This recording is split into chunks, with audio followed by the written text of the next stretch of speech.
So the DCU just made a pretty big move by bringing in Ulrich Thomsen to play Sinestro in their upcoming Lanterns show on HBO, and honestly, this feels like one of those casting choices that could actually work out really well. For anyone who doesn't know, Sinestro's basically the ultimate Green Lantern villain, this former Corps member who went completely off the rails and became obsessed with ruling through fear instead of protecting people with willpower. What makes this interesting is that Thomsen's mostly been doing Danish stuff throughout his career, though American audiences might recognize him from Banshee or maybe that Bond movie The World Is Not Enough. He's got this intensity to him that could translate perfectly into playing someone who's both manipulative and weirdly charismatic at the same time. The official character description actually calls him ruthless, yet undeniably charming, which is pretty much the essence of Sinestro when you think about it. Mark Strong played him back in that 2011 movie, and while Strong did what he could with the material, that film barely scratched the surface of who Sinestro actually is. That movie was trying to cram Hal Jordan's entire origin story into under 2 hours, so Sinestro ended up being more of a supporting player than the complex antagonist he deserves to be. This HBO series, though, that's a completely different ballgame.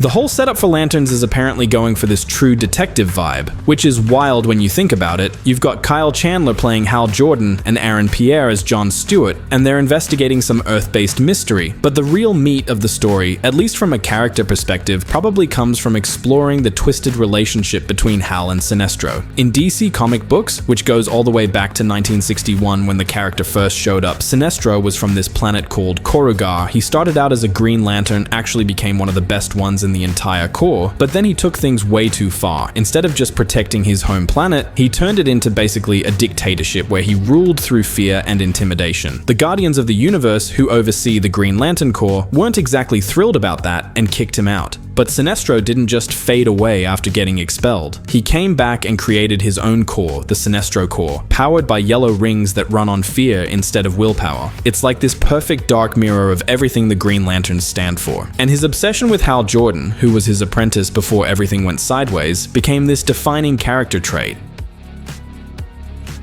The streaming format is absolutely crucial for telling this story properly. You need time to establish why Sinestro was such an effective Green Lantern in the first place, what drove him to cross those lines, and how his relationship with Hal evolved from mentor and student to bitter enemies. A 2-hour movie just can't do justice to that kind of character development, but a series with potentially multiple seasons definitely can. What I'm really curious about is how they're going to handle the timeline here. We know Hal's already established as a Green Lantern by the time Lantern starts, which means all that mentorship stuff with Sinestro already happened in the past, so the show's probably gonna have to fill in those gaps through flashbacks or dialogue, which could actually work really well if they do it right. You can have present-day Sinestro being this menacing presence while gradually revealing how he and Hal got to this point. The fact that Thomsen himself has been dropping hints about sticking around in the DCU beyond just this series is pretty telling too. James Gunn's building out this whole interconnected universe, and having Sinestro as a recurring threat makes perfect sense. He's not just some villain of the week type character.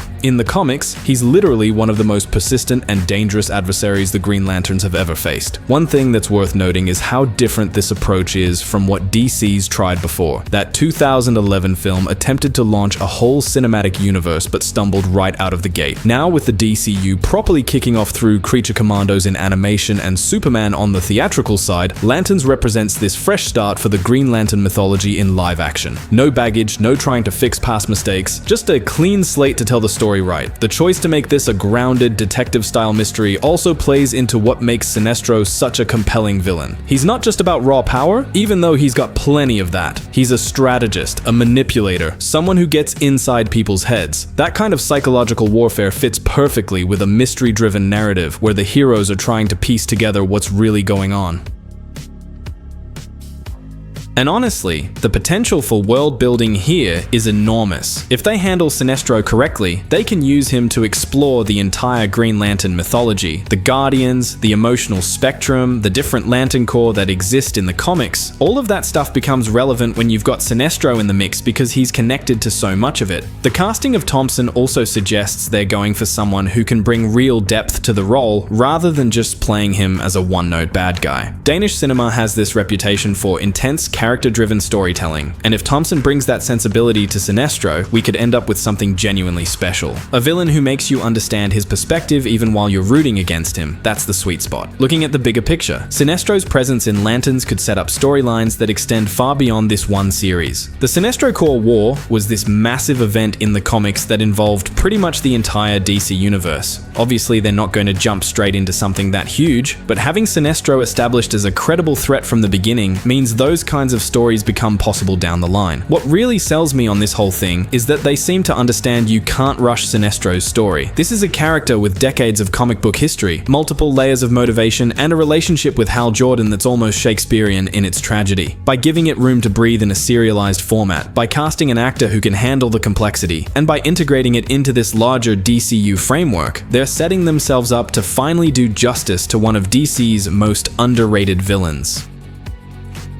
One thing worth mentioning is how Sinestro is technically right about some of his arguments, which makes him even more dangerous as an antagonist. In the comics, he constantly points out the flaws in the Green Lantern Corps and the Guardians, their hypocrisy and inability to truly maintain order across the universe. His methods are horrific, but his criticism of the system often hits the mark. This is a philosophical conflict between the efficiency of authoritarianism and the ideals of freedom, and if Lanterns actually digs into this moral gray area, the show could reach a completely different level. Imagine scenes where Sinestro makes Hal doubt his own decisions, not through physical force, but through logic and rhetoric. It's also interesting to think about the visual aspect of the green versus yellow confrontation. In the comics, this isn't just a color scheme, it's an entire symbolism of the emotional spectrum, where green represents willpower and yellow represents fear. HBO is known for its high production quality, so they have a chance to create truly memorable visual effects when these two colors clash. Every time Sinestro uses his yellow ring, it should look not just cool but threatening, almost nauseating, so viewers feel on a visceral level the difference between the power of fear and the power of will. And finally, Jon Stewart's presence in the series opens up another interesting dynamic. In the comics, Jon has a completely different approach to using the ring compared to Hal. He's more disciplined, methodical, thanks to his military background. Sinestro, who himself was an incredibly disciplined Green Lantern, might find in Jon something that reminds him of his own past. This creates potential for a relationship triangle where Sinestro plays Hal and Jon against each other, using their different philosophies and working styles. This kind of psychological manipulation is exactly what makes Sinestro a truly terrifying opponent.